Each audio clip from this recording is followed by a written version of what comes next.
Ma'am, may we just get your quick reaction sa recent pronouncement ni former spokesman Harry Roque na kahit gaano ka kagaling na salesman, kung hindi maganda ang produkto, mahihirapan kang ibenta. Good luck daw po sa inyo ni Secretary J. Ruiz.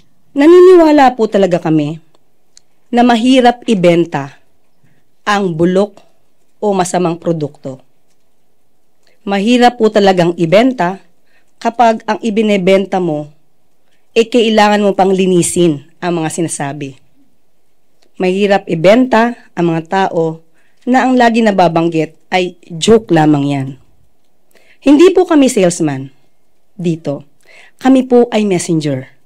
Ang salesman po kasi kailangan na maganda ang bokadura mo. Kailangan na ibenta kahit na minsan ay hindi totoo yung mga sinasabi mo para lang mabenta ang isang tao o isang produkto.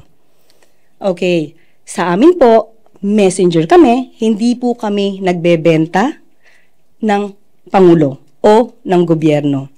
Pinapakita lamang po namin at inilalahad namin kung ano ang maaaring makuha ng taong bayan sa ating gobyerno, kung anong pwedeng itulong ng ating gobyerno sa taong bayan. So hindi po kami salesman, kami po ay messenger.